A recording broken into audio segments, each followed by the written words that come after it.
The unknown is a concept so innate to the human experience that just my uttering of the phrase, the unknown, is bound to result in an emotional response for many. Where did we come from? Why are we here? What is our purpose? For centuries, our ancestors grappled with questions of the unknown, producing works of literature, philosophy, film, politics, all in search of answering these queries. Our species is as inseparable from mystery as mystery is inseparable from our origin. But as we, the postmodern Homo sapiens, step headfirst into the 21st century, our mystery has shifted. Developments in sciences, anthropology, psychology, and a lot more words ending with ology have led us to somewhat satisfying answers for many of our ancestral existential inquiries. As the mid-20th century saw the rise of the information age, the early 21st century will see the rise of the age of knowledge. Yet, with all the knowledge we could ever want to know stored inside of a 6-inch computer, more powerful than the technology that sent man to space, we still crave mystery. We still yearn for the allure of not knowing, to piece clues together, the anticipation of a breakthrough. We are inseparable from mystery. This is where media takes the reins. It's reported that the first fandom came about circa 1897, following the immense success of the Sherlock Holmes books.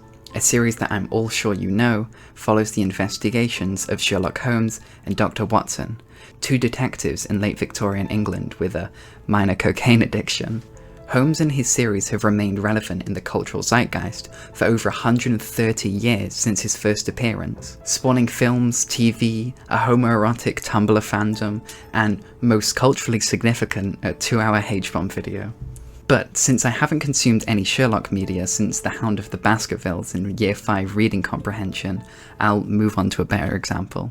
Widely credited as one of the best shows ever created, David Lynch's Twin Peaks has two gripped fans in mystery. After discovering Laura Palmer has been dead for weeks, it's up to FBI agent Dale Cooper and Sheriff Harry S. Truman to piece together the unspoken secrets of this quiet Washington town. Through the power of minor birds and becoming deeply moved by the plight of the Tibetan people, this ragtag group of cops seek to bring Laura Palmer's killers to justice. Throughout Twin Peaks, the audience rarely ever knows more than the characters investigating said murder, allowing the viewer to join in on the mystery as if they were there, physically, tracking down leads, speculating theories, and uncovering the dark underbelly of Twin Peaks. Bringing this to a more interactive medium, such as gaming, aids the mystery genre to a much higher level. Take Life is Strange or Disco Elysium as prime examples of mystery games done well. But for all the examples I've given you, they've all been grounded. All are set in human worlds with human conventions that we already grasp. What if the mystery extended far beyond a murder or a missing girl? What if the mystery was the entire nature of the game? Rainworld is by far my favourite game. Take the stark contrast of hours logged playing Rainworld compared to my other favourite titles like Dark Souls, Purgatory, or the aforementioned Disco Elysium. Rainworld is the platonic ideal of the mystery genre. You're surrounded by an unfamiliar world with unfamiliar creatures, and little to no guidance on what your goal is. The most help you'll get, aside from the controls, comes from a yellow overseer called Iggy. But even then, you're only shown images of creatures and strange runes you'd only understand by looking at the fandom wiki. If you're familiar with Rainworld, you'll know about ancients, echoes, iterators, and the spiritual system that binds them all together. My aim for this video essay is to break down the information given to us, fully understanding the phenomenal world building of Rainworld, more specifically understanding the philosophical and spiritual themes found throughout.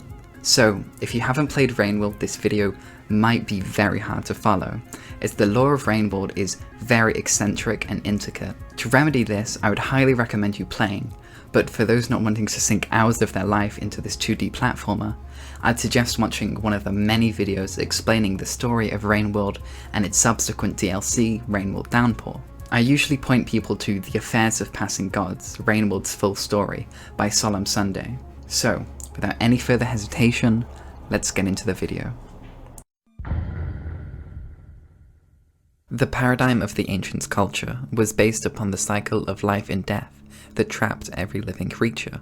From the blue data pool located in Outskirts, Looks to the Moon tells us how this system works. Its entire memory is filled with a mantra repeated 5,061 times, and then a termination verse. It was worn as an amulet, probably together with many identical others, forming a pattern on some garment. The repeating mantra is important because it symbolizes the cyclical nature of life and death, and the termination verse is a symbol of ascension above and beyond it. I don't know how familiar you are with the nature of life and death, but I imagine, like all living creatures, you have some intuitive knowledge. Then you know that death isn't the end. Birth and death are connected to each other, like a ring, or some say a spiral. Some say a spiral that in turn forms a ring. Some ramble in agonizing longevity, but the basis is agreed upon. Like sleep, like death, you wake up again, whether you want to or not. This is true for all living things, but some actually break the cycle. That doesn't apply to you or me though. You are too entangled in your animal struggles, and for me, not breaking that cycle is an integral part of the design. Our mantras keep repeating. From this, many players have concluded that what we see in-game, our Slugcat being killed and waking up in a shelter all over again, is a prime example of this cycle. However, I believe that this system has misled a lot of players and muddied the waters on how the rebirthing system actually works. From my research, I've concluded that the rebirth system we see in the game is merely a game mechanic, like how nearly every game has a respawn mechanic, not the spiritual process described by the ancients. Canonically, and when I say canonically, this is my theory of what the canon story looks like, the Slugcats don't die along their journey, completing a fully deathless run. My main backing of this argument comes from the objectively second best Slugcat, Artificer. During the dream sequences, we see Artificer's slug pups being killed off by scavengers, and it sets the story for her unbridled rage towards them. If the cycle of life and death was just as we see it in game, then there would be no need for all of this anger. Artificer's slug pups would just revive in their most recent shelter, and they could all move along with their lives. But this isn't what happens. Artificer is alone on her journey with no happy ending where she reunites with her living slug pups. Furthermore, when playing as Hunter, you can die from... Actually, I have no idea what's wrong with Hunter. Anyways, Hunter being able to die of super cancer is just another piece of evidence to show that canonical death isn't just met with waking up again. So what are the ancients talking about when they speak of the cycle? To understand this, we're going to need to understand some 5th century Buddhist philosophy. Just a pre-warning, there is a lot of Buddhist philosophy throughout this video. Buddhist thought follows that once an individual dies, their karmic actions live on. The 5 skandhas, form, sensation, preconceptions, mental activity, and consciousness, act in tune with one another to give us the belief that we're one continuous being, but in reality we hold no permanent everlasting self. Instead, we have a stored consciousness that lives on throughout our lives, our previous lives, and our future lives. Buddhists use the imagery of a lotus flower to convey their message. Each life you're drowning in the mud and the water, your mind clouded by thoughts of the self. But through every life you live, your karma passes on, getting closer and closer to enlightenment, just like the lotus flower rises from its lakebed, and only once it breaks through the surface of the water can it blossom. This is how I believe the ancients view the cycle. They aren't physically reborn into the same body time after time again, but instead are inhabiting different forms with their stored consciousness passing over. This idea is supported through the dialogue stored in the dark pink data pearl found in Shaded Citadel. In this vessel is the living memories of 17-axis 15-spoked wheel of the House of Braids, Count of the 8 living blocks, Counselor of 16, Grand Master of the 12th Pillar of Community, High Commander of Opinion Group Winged Opinions, Pure Braid Heritage, voted local champion in the speaking tournament of 1511.090, Mother, Father and Spouse, Spiritual Explorer, and Honorary Member of the Congregation of Balanced Ambiguity, Artist, Warrior, and Fashion Legend. 17-axis 15-spoked wheel nobly decided to ascend in the beginning of 1514.008 after graciously donating all earthly possessions to the local Iterator project, Unparalleled Innocence, and left these memories to be cherished by the carnal plane. From the description read out, mother, father, spouse, and the million other occupations they held, we can naturally conclude that throughout their different lives, 17 axes, 15-spoked wheel all looked, at least on a physical level, very different from one another. Or they're trans and also a detransitioner, and they decided to put both transitioned and detransitioned identities on their memorial card. Or even worse, their pre-transition gender. Unless the ancients were practicing transphobia daily, I like to believe that this data pearl transcript supports my argument. There are stories in Buddhist scripture about Siddhartha Gautama, the original Buddha, becoming aware of his previous lives. Quote, "During the first watch of the night, he had a vision of all of his past lives, recollecting his place of birth, name, caste, and even the food he had eaten. During the second watch of the night, he saw how beings rise and fall through the cycle of rebirth as a consequence of their past deeds. In the third watch of the night, the hours before dawn, he was liberated." End quote. As we know, the ancients were deeply religious people, so it's not unthinkable that at least one of them had a prophetic vision like this, and spread the word of the cycle, and through living such a strict theistic society, a majority of ancients would begin having such visions, making the concept of the cycle so well known.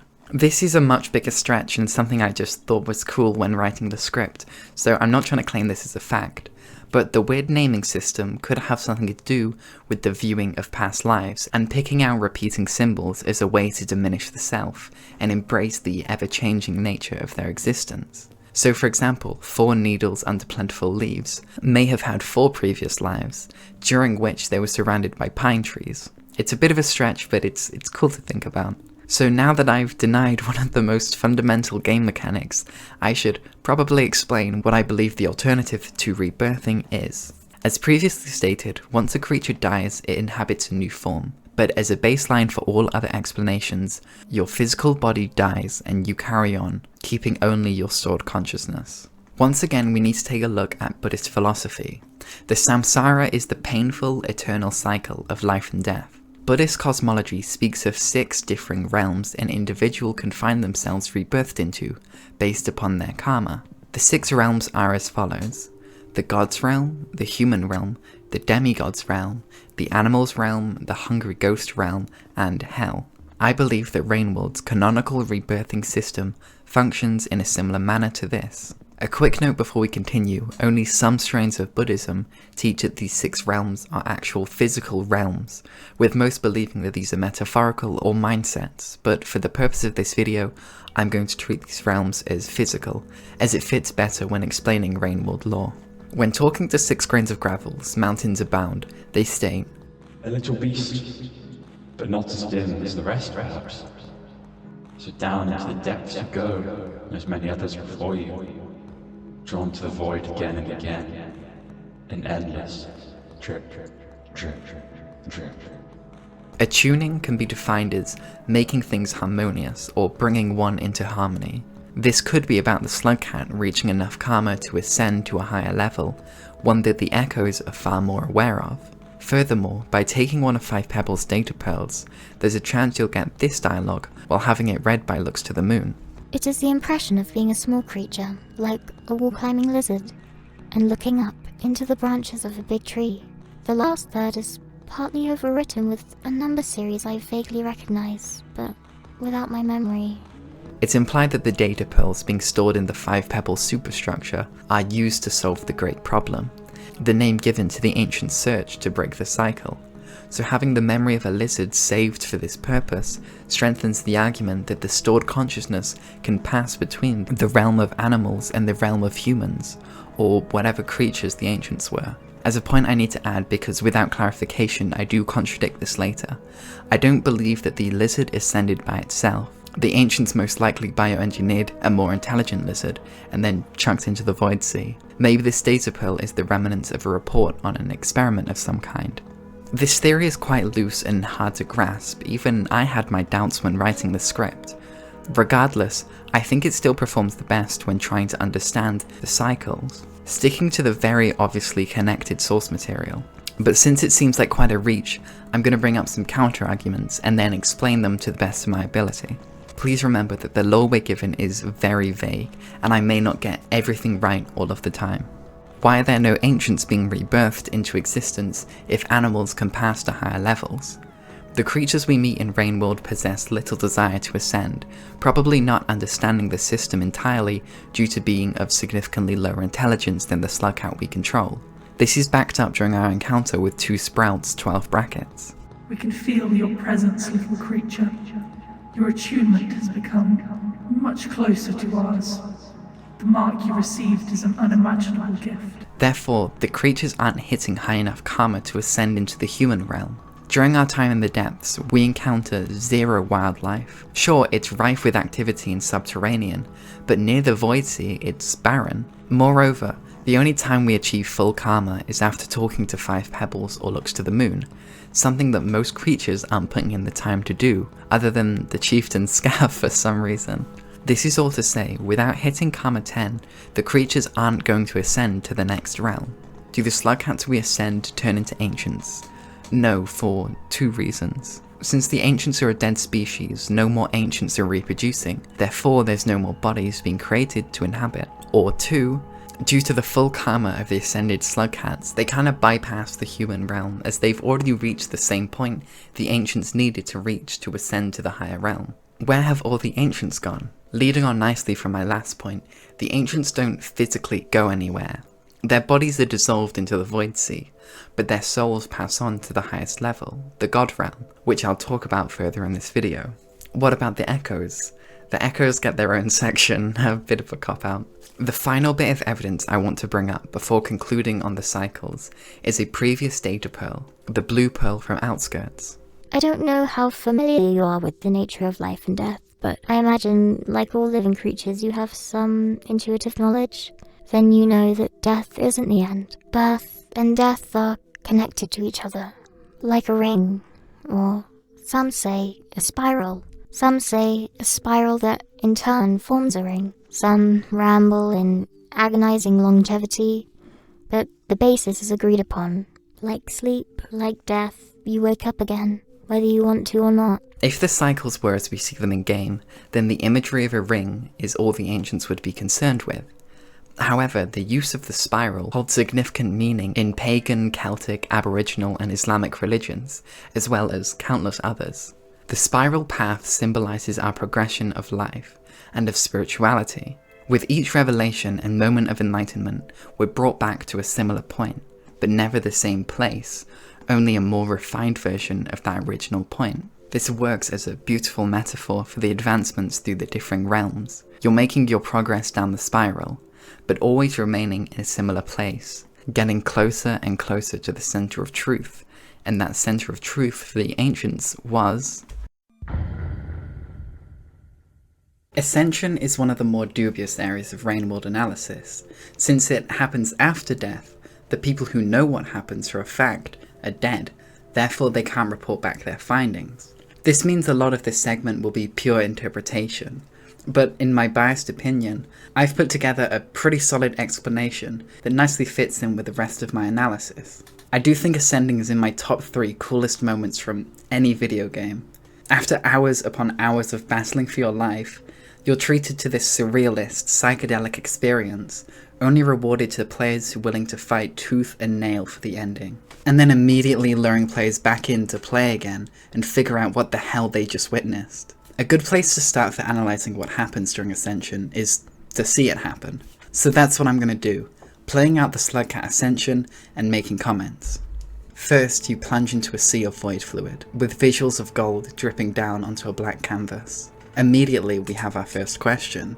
What is void fluid and why is it necessary for rebirth? To answer the former, void fluid is a liquid that dissolves solid material. It was used by some ancients to kill themselves and reach enlightenment without doing the steps we'll discuss in the karma segment. Then onto the latter, I believe that the void fluid is the best method for rebirth because it isn't karmically damaging. Take being eaten or stabbed, for example, 2 deaths that are found prevalent in Rainworld. It would be natural for someone to fight back against such immense pain, but fighting back could indicate that you haven't fully crossed out your sense of self, still holding self-preservation, and then stop you from ascending. The mural depicting the final sin of self-preservation shows an ancient holding 2 shields to protect themselves from arrows. So throwing yourself into a vat of liquid that nearly immediately dissolves your physical being is a pretty safe option, with no time to react or fight against death. It also fully removes your body from existence, meaning that you fully cut ties with the physical realm. This also leads on to another important point. In my interpretation, you die pretty quickly into your swim, and the weirdest stuff happens post-death. Since in-game records are pretty sparse on what happens in the Void Sea, again, there isn't a lot of evidence you can throw into your theory. However, one thing that does support my claim of being dissolved is that items immediately disappear from your hand once you let them go. The further down into the inky darkness you plunge, the more tendrils you encounter, twisting upon themselves until you're face to face with the Void Worm. The Void Worm then begs another question. What is this thing, and why is it just chilling here? Well, as stated before, by this time our Slugcat is dead, but it's not yet been reborn. I believe that the Void Worm sits in a limbo of sorts, not in the physical realm, but not purely in imagination. The gold sea is the void fluid.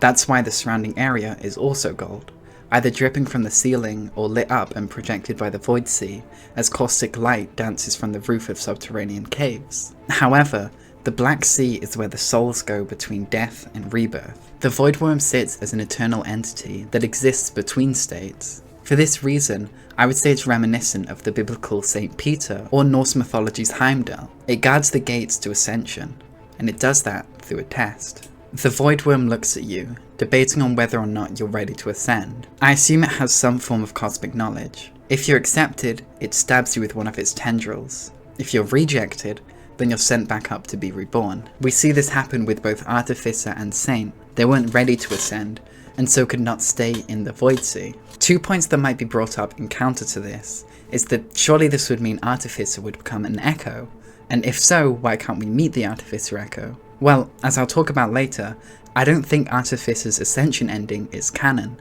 and therefore would not lead to the Artificer Echo, because canonically, it didn't happen. After the stabbing, a thread is either attached or pulled from you, and you're thrashed around violently, being stretched and contorted at the will of the Void Worm, until it lets go and you're thrown back up into the sea, changing colours back to the Slugcat's original hue.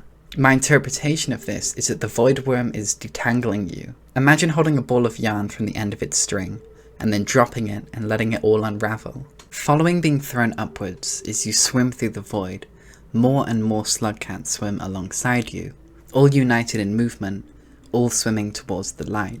Some people propagate the idea that these are more Slugcats that have ascended, but this is wrong for the main reason as stated in the karma segment. Other animals are not reaching that heightened level of karma to ascend, so it would not follow that all these Slugcats, 1, made it to the Void Sea, and 2, made it past the Void Worm. Moreover, this theory fails to explain why each Slugcat is moving in sync with one another. Instead, I propose that this is the final stage of withering away the old self for attainment. The Void Worm removes our links from our physical body, whereas this dissolves our ego, our sense of self. For lack of better terms, our Slugcat experiences an ego death. To see all these replicas of themselves, thinking and acting exactly the same way they would cause one to relinquish all ideas of uniqueness or difference from those around you. You realize your insignificance as an individual through loss of identity, and by doing so enter a greater sense of connectivity and harmony with the universe.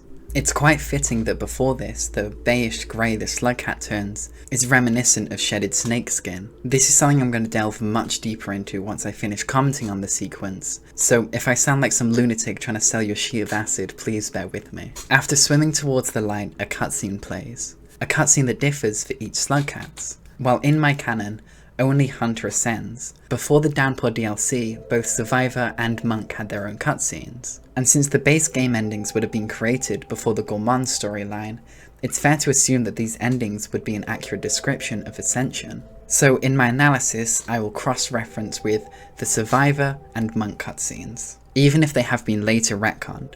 So, in canon order, Hunter's ending shows her illness being cured, and resting in the arms of no significant harassment. Survivor's ending shows him making it back to the Slug Tree and the rest of his village, and Monk's ending shows him reunited with Survivor, most likely back at the Slug Tree. All three of these cutscenes depict some form of community and unity with those around us. Even if we look at the only other unique cutscene, Artificer's, we see her reunited with her slug pups, albeit non-canonical. To grasp why all these endings are so closely tied to community, again we need to look at Indian philosophy, this time Hinduism. In Hindu thought, Brahman is the be-all end-all. Brahman is the origin of all things, whilst also being all things. Brahman is everything, and everything is Brahman. The aim of Hindus is to return to Brahman, but how can this be if everything is Brahman? Well, Hindus also believe in the concept of Atman. Atman is an individual soul, something that makes them separate from those around them. It also separates them from the universal mass of Brahman. Think of a pool of water. This pool of water is Brahman. Now if I were to drop, let's say, a pebble or 5 into this pool of water, some water droplets would splash out.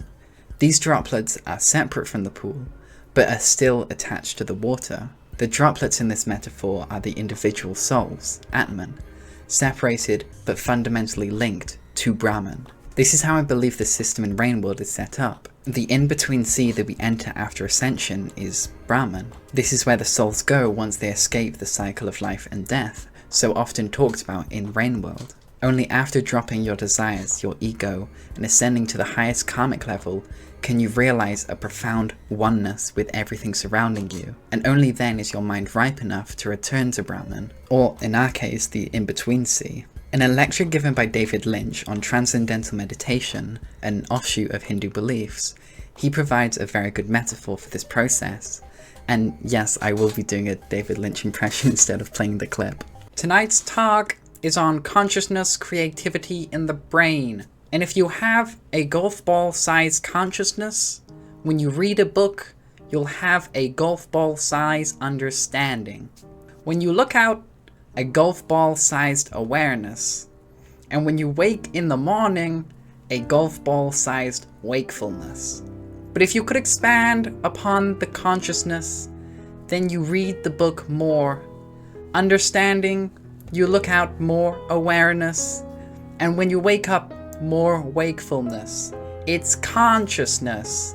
And there's an ocean of pure, vibrant consciousness inside each one of us.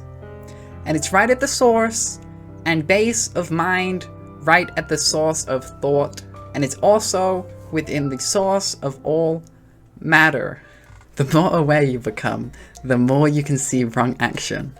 The higher your karma climbs, the more you live by right action. The more your karma climbs, and then again, the more aware you become. This cycle repeats itself until... Sorry, I can't say this. I just did the fucking David Lynch impression. This cycle repeats itself until you make it to the center of the spiral, where you're ready for ascension. Another Hindu concept that's pretty interlinked with Rainworld is moksha. Moksha is the ultimate goal of any Hindu.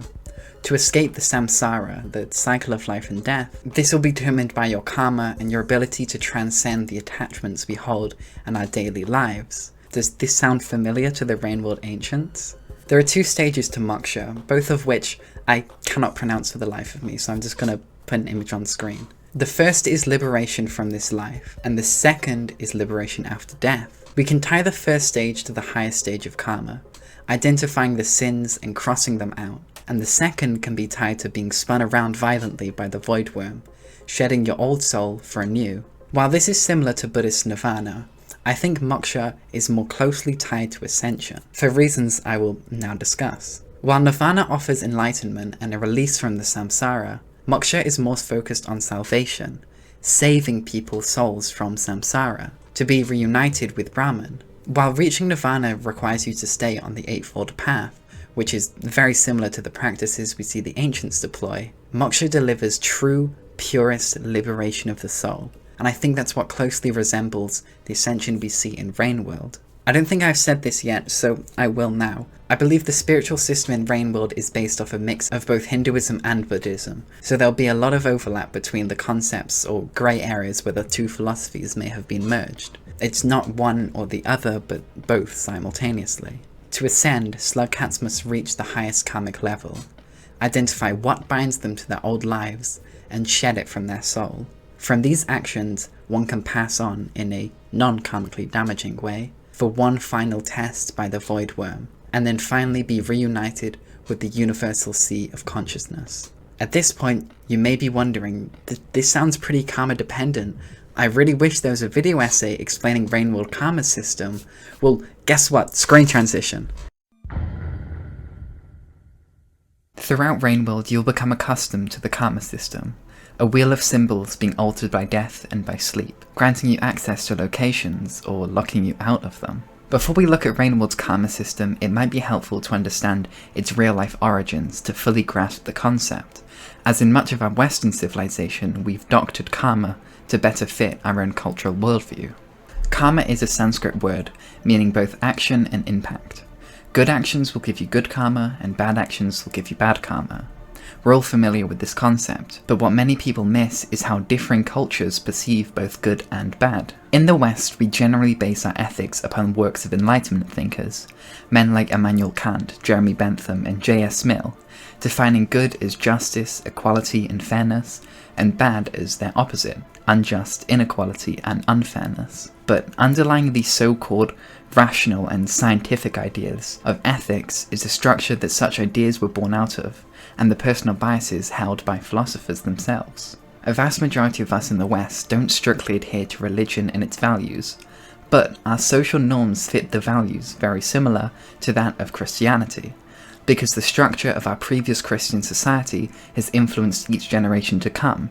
So when we discuss good and bad, we often see it in very black and white terms, often meaning helpful or harmful. However, at the time Siddhartha Gautama was teaching and spreading his ideas, he didn't have the same structural influence of Christianity and liberalism as we do today. So although it sounds like we're talking about the same concepts, we're missing the real essence of meaning. So when Buddhists discuss good or bad, they are often referring to being selfless or being selfish. Acts themselves are not inherently good or bad, it's the motive behind the act that determines their morality. If you constantly act in a selfish manner, or have your acts made by the self, the ego, you aggrandize yourself, you live in the cycle of self-obsession, completely unconscious to the external effects of your actions. The mission of Buddhists, and in a similar fashion, the Rainworld Ancients, is to become aware of your actions and their consequences, to ascend past selfishness. Karma acts as the repercussions of such actions. So if you live in a cycle of making selfish acts, karma will reflect such, and will in turn deliver you with the ills that come with such a lifestyle: paranoia, isolation, and guilt. So when the ancients denote something as sinful or taboo, we can understand it as acting from the self, not blatantly immoral. To live a life free of evil is to dissolve the self, a concept we're going to be visiting quite a lot through this video. And so now we have a brief grasp on the Eastern philosophy of karma, we can continue with Rainworld. It's heavily implied that this karma system had great relevance to the ancient spiritual beliefs and rituals on their path to Ascension, being spray painted on walls and guarding different regions, but our most explicit information about the karma system's relevance comes from the red data pearl found in farm arrays and can be read out by Looks to the Moon. It's a small plate, a little text of spiritual guidance. It's written by a monk called 4 Cabinets 11 Hatchets. It's old, several ages before the Void Fluid Revolution. Like most writing from this time, it's quite shrouded in analogies, but the subject is how to shed one of the 5 natural urges which tie a creature to life, namely number 4, gluttony. From this we can understand that each symbol represents a sin or an evil that the ancients believe an individual must shed before one could achieve ascension and break the cycle, much like the Judeo-Christian 7 deadly sins or Buddhism's 3 poisons. While exiting the 5 pebble superstructure, through the recommended access shaft, we find large murals depicting each of the 5 sins. The first karma mural shows one ancient stabbing another. We can understand this level as wrath, anger, or violence, all being a stand-in for one general emotion. When playing as Artificer, you're stuck on the lowest karma level, but upon meeting an echo known as 12 Beads Among Burning Skies, they profess to you You're that stuck in a cycle of wrath and destruction, simple being.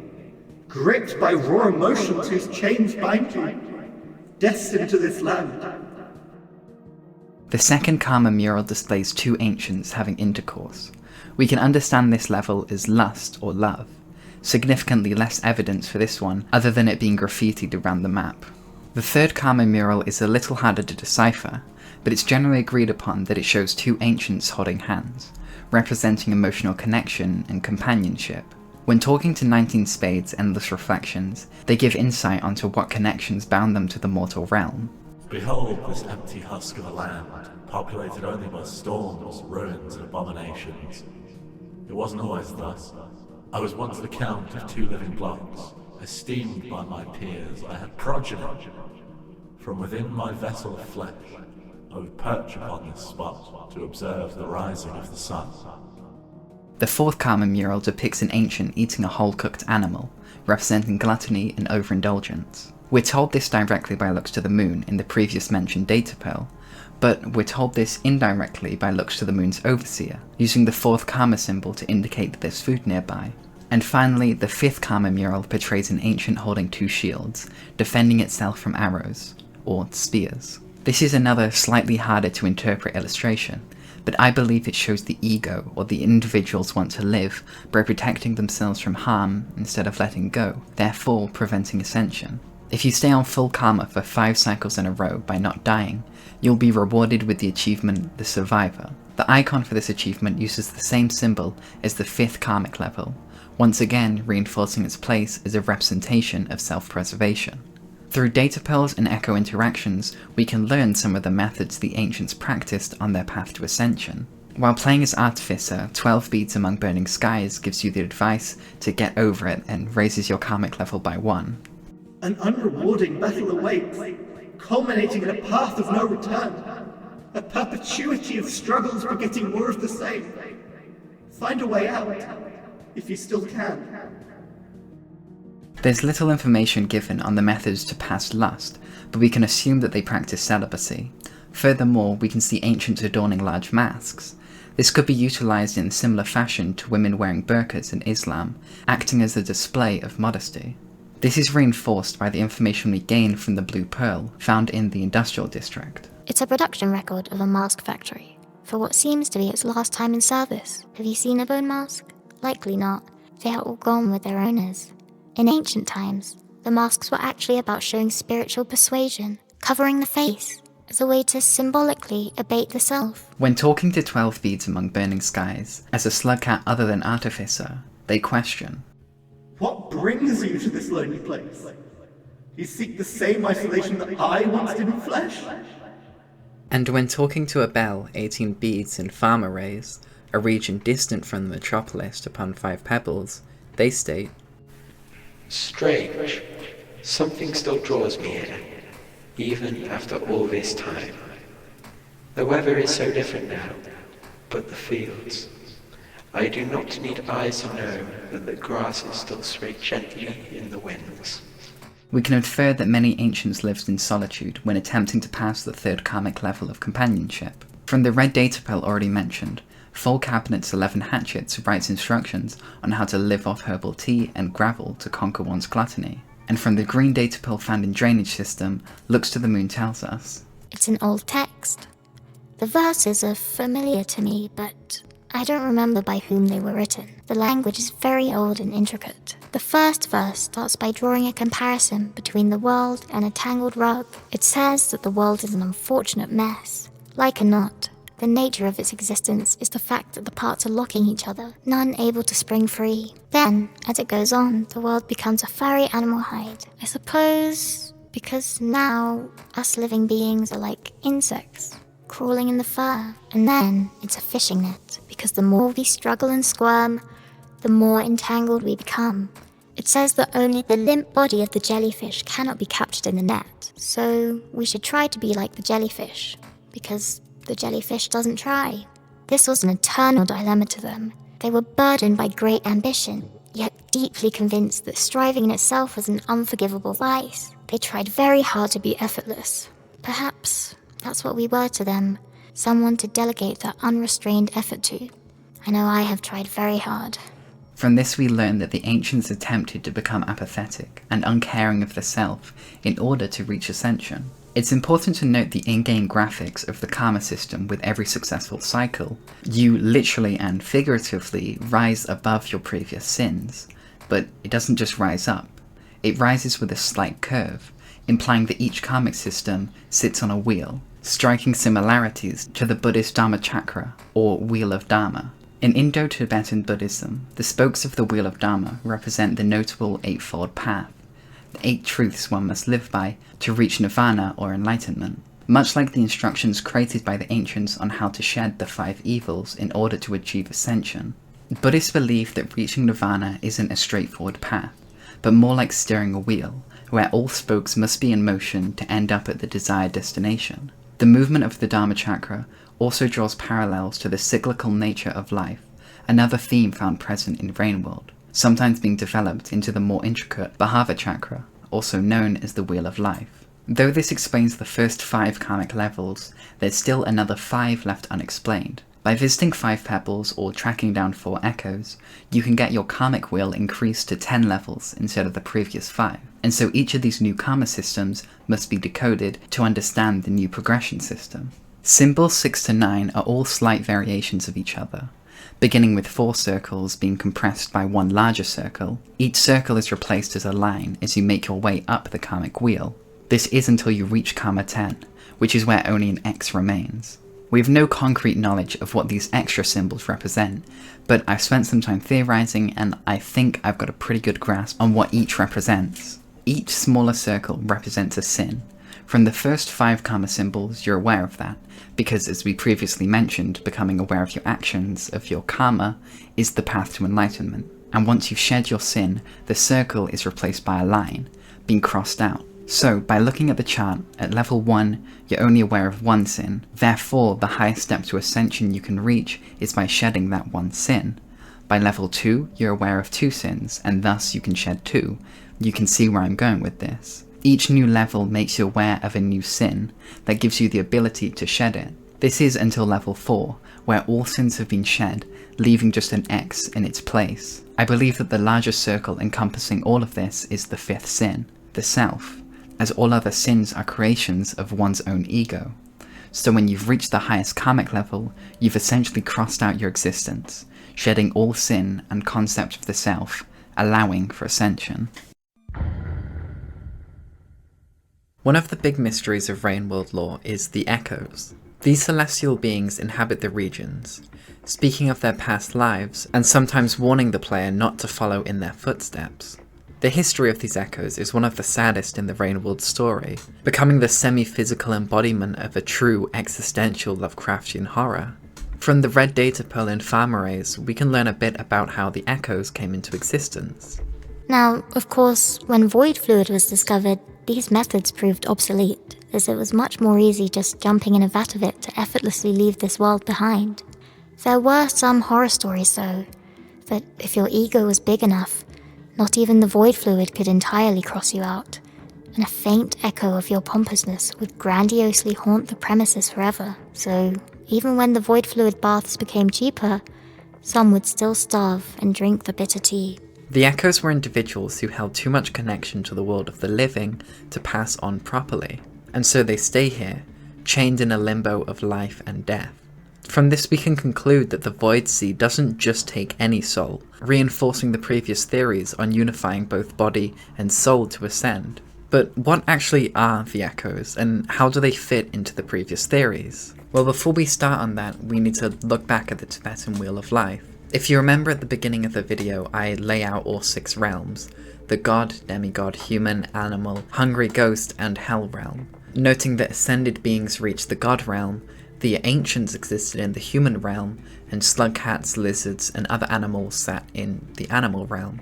Now we're going to focus more on the Hungry Ghost and Demi realm to fully fill out the Wheel of Life. Also adding this in because I don't know if I properly explained that that's what we were doing here. In Hindu, Taoist, Buddhist, and Chinese folklore, there exists preta, or hungry ghosts.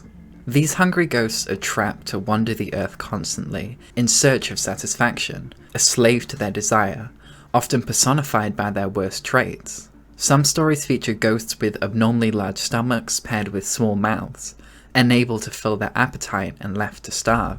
An individual can become a preta, just as an individual can ascend to any of the 6 realms through rebirth. Their karma and actions of previous life hold them accountable and thus punish them for not living a life of harmony and healthy mindfulness. It's also said that hungry ghosts are invisible to humans, only able to make contact if an individual is in the right mind space to reach them. The hungry ghosts show striking similarities to the echoes, ancients that weren't ready to fully ascend, and so their worst traits are now locked to the realm they wanted to escape so badly. From talking to echoes such as rhinestones beneath shattered glass, we see that their imprisonment is most likely permanent. Some attempt to embrace this situation, possibly in the hopes they could rise to the realm of animals or break the cycle completely. Do you see the same as me? Beauty continuing to bloom even in a place long forgotten. I do not have the will to depart, nor the desire. What offering of the void could usurp the gift of life already given? This moment, right here, it was where we were meant to be. Side note, Rhinestones Beneath Shattered Glass is by far the coolest echo, and my absolute favourite. If any of them find a way to break free of their imprisonment, I hope it's Rhinestones. I can semi-confidently place echoes in the Hungry Ghost realm, filling out 4 of the 6 slots in the Tibetan Wheel of Life, but we're still left with 2 more. Thankfully, for more echo dialogue, I can push that number to 5. When in Shoreline or Frigid Coast, as it's renamed for the Saint campaign, you can meet Distant Towers upon Cracked Earth, who tells us this. You stand upon our creation. I tore the way until my final breath, as did many of us through countless generations. Research, shipments, architecture, computation, politics, worship, revolutions, all for a heap of rusted metal steeped in a puddle of frozen water. I placed my faith in the hands of random gods. Now, I must enjoy it to the end. Notice the wording here of random gods. It also shows up in the developer commentary, able to be unlocked after beating Challenge 70. Writing for 5 Pebbles was very difficult. It's hard to write both a smug and angst-feeling character like him. I think we settled on the idea of a mix of helplessness, from something that is physically impossible for a slugcat to comprehend. His godlike identity seems to be posturing rather than bragging. The track that plays upon entering the 5 Pebbles General System bus is titled Random Gods. 5 Pebbles even mentions it himself upon meeting Rivulet. Always that same blank expression. Familiarity is a comfort, I suppose. Through whatever chittering or foolish dances your kind uses to communicate my existence, it is clear all of you are quite tenacious. To make the pilgrimage to me is no easy task, even more so through my structure in its current state. I can offer no gifts, nor can I be saved or forgiven for what I have done. If you or your kind choose to meddle in the affairs of passing gods, then I will give you my only request. I'll be fully honest, this is the second biggest reach I'm going to make in the whole script, with the first being in the Saint analysis, but who can really make a solid interpretation of that fever dream? The argument can be made that I'm getting too hung up on the Tibetan Wheel of Life, and to that I would probably agree with you. But for all the puzzle pieces to fit so nicely when cross-referencing the stages of life in Rainworld and Buddhist realms, it's my belief that Iterators fit securely in the demigods realm. It's said that demigods, or Asura, are notable for their anger, easily evidenced through 5 Pebbles, and their grasp of supernatural powers. This can help explaining how 5 Pebbles can artificially alter your karma, and how both Iterators grant you the mark of communication. In folklore, the Asura have been known to somewhat terrorize the human realm, creating illness, such as the rot, and natural disasters, such as the torrential rain that falls upon the region, a product of steam clouds produced by the Iterator superstructures. In Hindu scripture, the Asura are the lords of the realm, similar to how the Iterators control their respective facility grounds. They are also often locked in combat with the god realm, though in Rainworld it's more of an intellectual battle than a physical one. The Iterators are forced to constantly work on solving the great problem. Can I tell you something? Lately, I'm tired of trying and angry that they left us here. The anger makes me even less inclined to solve their puzzle for them. Why do we do this? Yes, I'll spell this out. Not because you're stupid or naive. Also not saying that you're not. Please, I'm coming to you for guidance. Sorry, very sorry, I kid. Fact is, of course we are all aware of the evident futility of this big task. It's not said out loud, but if you were better at reading between the lines, there's no way you wouldn't see it. We're all frustrated. So why do we continue? We assemble work groups, we ponder, we iterate and try. Some of us die. It's not fair. Because there's not any options. What else can we do? You're stuck in your can, and at any moment you have no more than two alternatives. Do nothing, or work like you're supposed to. An analogy. You have a maze, and you have a handful of bugs. You put the bugs in the maze and you leave. Given infinite time, one of the bugs will find a way out, if they just erratically try and try. This is why they called us iterators. But we do die. Of old age. Even more incentive. You know that nothing ever truly dies though. Around and around it goes. Granted, our tools and resources get worse over time, but that is theoretically unproblematic, because in time even a minuscule chance will strike a positive. All the same to them, they're not around anymore. I struggle to accept being a bug. The Saint campaign is undeniably one of the most impactful to the storyline, being the final Slugcat as you play canonically. Due to the high importance of Saint and the incredible acid trip of an ending they give, there's been a lot of debate about what actually happened, and so in this segment I'm going to analyse the ending of the Saint campaign and explain how I believe it fits into and strengthens my previous claims. So to start off with the basics, Saint is the triple affirmative. If you don't know what the triple affirmative is, we learn about that in the yellow data pearl found in Shoreline. It's about an iterator called Silver of Straw. I don't remember when I wrote it. Do you know Silver of Straw? She's quite legendary among us. Silver of Straw is the only one to have ever broadcast a specific signal that the big problem we're all working on has been solved. The triple affirmative. Affirmative that a solution has been found, affirmative that the solution is portable, and affirmative that a technical implementation is possible and generally applicable. She's also one of the few that has ever been confirmed as exhaustively incapacitated, or dead. We do not die easily. It's my belief that Saint is a bioengineered Slugcat created by Sliver of Straw to solve the great problem and ascend the Iterators. We know that the Iterators already have the means to bioengineer Slugcats to serve their own purposes. Take No Significant Harassment creating Hunter, or Seven Red Suns creating Spearmaster. Being bioengineered by an Iterator would explain Saint's ascended powers, as in-game we see 5 Pebbles wield the ability to raise us to max karma, and also kill us instantly, both of which could have been morphed into a single function for Saint. The main reason no other Iterator has figured out how to do this yet is due to the fact that Saint's Baja Blast kills its victims in a non-karmically damaging way, similar to the Void Sea. How Sliver of Straw achieved this death is beyond me, but if you trap me in a box hooked up to a supercomputer for centuries, I could probably find a way.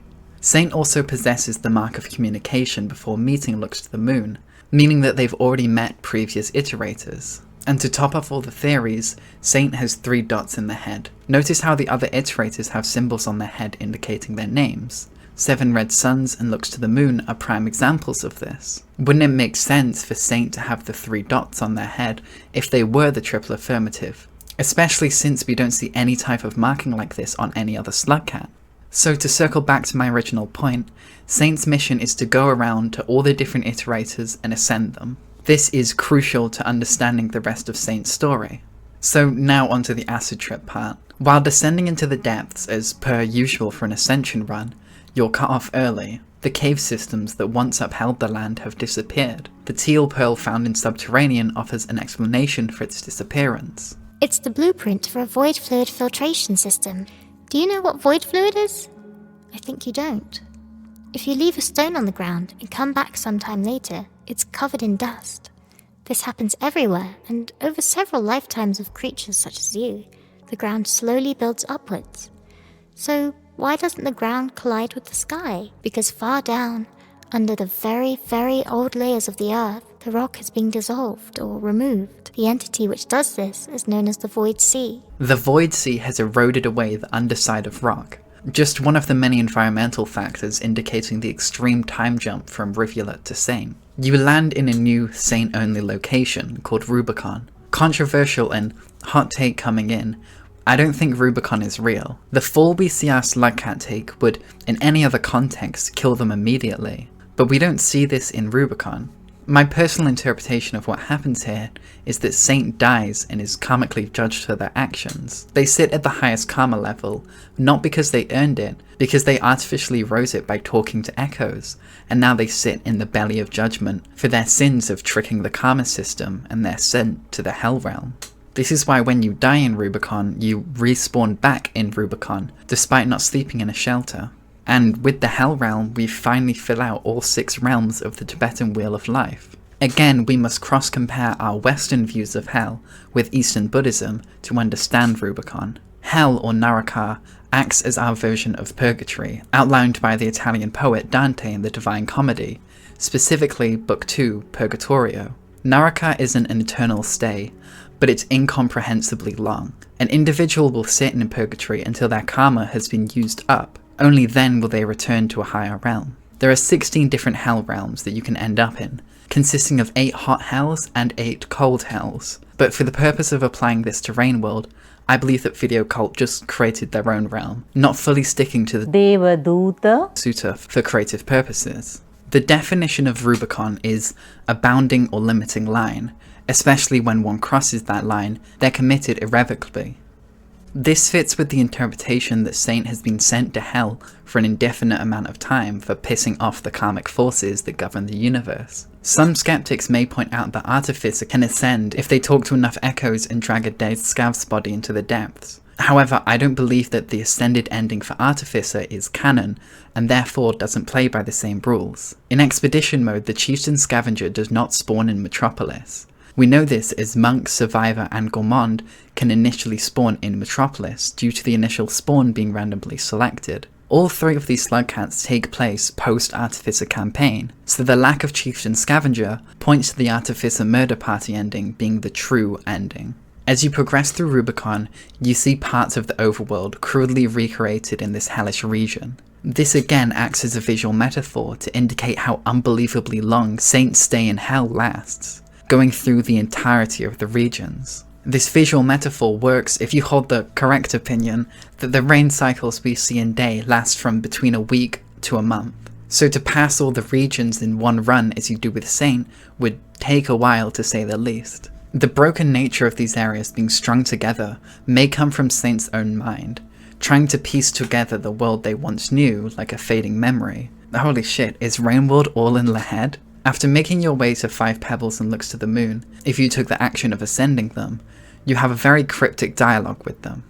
I understand what you are, little beast. This place is not real, a dream from outside, as if every cycle of my existence has knotted together with another's, even if for only a fraction of a second it ripples through mine. I see my own creation, I see my agonizing decay, I see my hollow structure become a sanctuary in the storm. I see a new world unfold without me, as me. I see myself become something else. Yet, I cannot see the beginning or end of your own. An aberrant cycle twisting into mine, before spiraling onward into the abyss. What a horrifying destiny you found. Little saint, I perceive your existence as it passes through my own. I know this is only a dream, but your presence is real. Do you see it too? Our endless repetitions, circling onward to infinity? From here, I can observe the repeating loop of my own existence, every iteration a duplicate of the last. I have visions of the entire pattern my creators desire to escape at once, an endless sequence of life and death, further beyond my control with each passing cycle. Where does your cycle go, little creature? Its edges twist over themselves, like circles within circles. Your cycle consumes itself. What have you become? It's my interpretation that these interactions come from the Void Sea, Brahman personified as 5 pebbles and looks to the moon, or equally, it's both iterators talking from the God realm of proper ascension. Taking from ascending the iterators individually, they both talk about breaking from the cycle, now being able to analyze their position from a separate and impartial position, consolidating that Saint did indeed ascend them to the God realm. Both iterators talk about how they pity Saint's position of still being stuck in the cycle, and not having the divine knowledge that both robots now possess. Both tell Saint that this isn't real, that Rubicon is a dream state, much like how some Buddhists view the differing realms as just states of mind. However, this dialogue changes if you make the correct and canonical decision to ascend both Iterators. Do you feel it, old friend? The sensation of time folding in on itself, the spiraling offshoot of another's reality wrapping around your own. None of this is real, is it? Every repeating cycle of our own existence, unwound and laid bare. A cycle pulled into a tangent with itself. Is this what we were looking for? Have we broken free from it? Or is it just a dream? Was the answer always right there? Does the question mean anything to us now that we're here? Perhaps a resolution was never possible from our original frame of reference. The question wasn't well defined. If we had stumbled upon a correct solution among all of our permutations, we wouldn't have had any hope to distinguish it from the faulty ones, nor did we have a method to reliably test it. We were trying to understand what lies beyond a point of no return, while having yet to pass it. Only those who have seen the other side can know the answers, but by definition, they can never venture back to deliver the knowledge they have gained. Perhaps that is why you need to wake up, little visitor. In this version, both Iterators are more naive to their situation, but I still believe they're communicating from the God realm, reconciling with the answer to the question they've spent their entire lives searching for. Off topic, but I think this is a really sweet ending. They both seem content and understanding that they were set up for an impossible task, not blaming themselves but their creators. I hope they're doing well in the God realm, they both deserve it. The Unajoy channel is officially a Looks to the Moon lover and Five Pebbles apologist safe space, and I will take no discussion on this matter. After meeting the Iterators, they disappear, leaving you to exit the chamber and swim up into the Void Sea. Rubicon thematically is about all things cycling back. Inversions, mirrors and reflections, repetitions of old places and events. Swimming up into the Void Sea instead of down, ascending the Void Worm instead of the Void Worm ascending you, descending the karmic ladder instead of climbing it, and fading to white instead of black. Even the music that plays at the outro is the Rainbow intro theme reversed, whereas Spearmaster at the start of the timeline ends with a pan up to the sky, Saint at the end of the timeline ends with a pan down from the sky, revealing Saint's curse to be stuck in an endless karmic loop. As you ascend, your karma levels go down, like how the Buddhists believe you stay in Nakara until your karma has been used up. But before all this happens, you have one last, strange encounter with the Void Worm. Upon swimming up to the Void Sea, you're greeted by the Void Worm. As it inspects you, Saint fights back, and attempts to ascend the Void Worm, causing it to throw you upwards, ridding you of all your karma, and finally placing you back where it all started. As I mentioned in the Ascension segment, Saint rebelled against the test set by the Void Worm, causing Saint to be cast back into the karma loop. As you come back to real life, there's very distinct echo imagery surrounding Saint. The tentacles, the blue and gold colouring. Even when you land back in Sky Islands, the echo whoosh thing happens, indicating that there's an echo in the area. It's pretty well agreed upon that Saint is an echo, or at least inhabits the echo realm. But the standout question is, why doesn't Saint look like an echo? I believe that Saint suffers from the fifth sin, having too much pride or sense of self, due to being the final creation. The slug had to save the world. And so when Saint attacked the Void Worm, it proved to the karmic powers that he knows why he can't ascend, why he doesn't want to. Saint's path has already been laid out by Sliver of Straw, and until he completes that task, he will not rest. Due to being so aware of what keeps him bound to the physical world, there's no need for him to become a space octopus. I believe that the echoes we meet in-game were unaware that they had done wrong, and so they were given a form by the Void Worm to live out the rest of their lives. But Saint knows what he wants, and so is kept to his original form. This does mean that eventually, when all other creatures and Iterators have been ascended, Saint too will be able to reach peace and ascend himself. This final section has been much more up to interpretation than based on in-game facts, but I think it's a really nice interpretation. Eventually, the cycle will come to a close. Once all duties have been carried out, everyone in Rainworld will eventually see the end and break from the cycle. Like 2 Sprouts 12 Brackets said, A little beast, come to join me in this great undoing. The old world will soon vanish, wiped from history, to pave a path to the dawning of a new era. How many have been consumed so far? Are we the 10th civilization, or the 1,000th?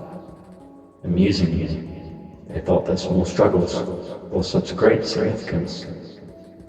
All was naught but to serve the void. Maybe this is all part of a larger cycle, that everything will come to an end, and from it a new world will spawn.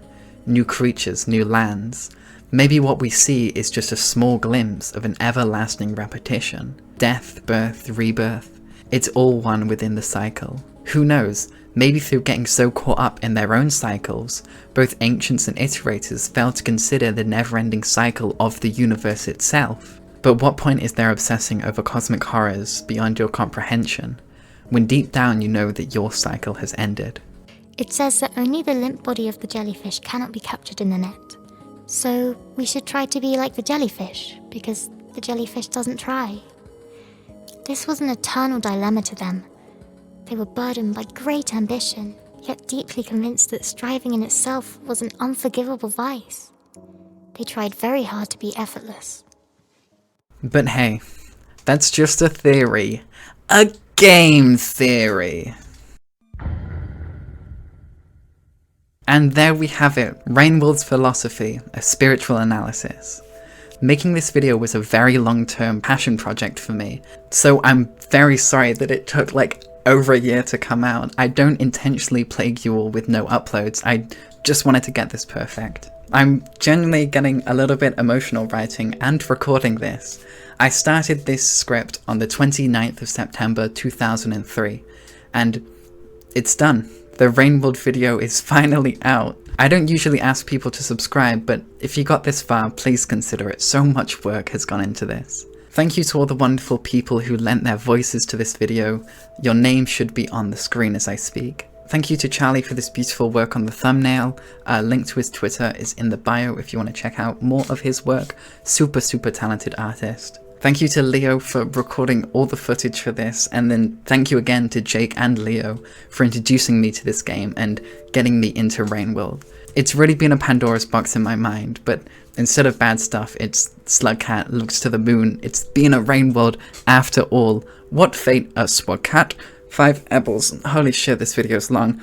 I have been Unajoy, and you have been entertained.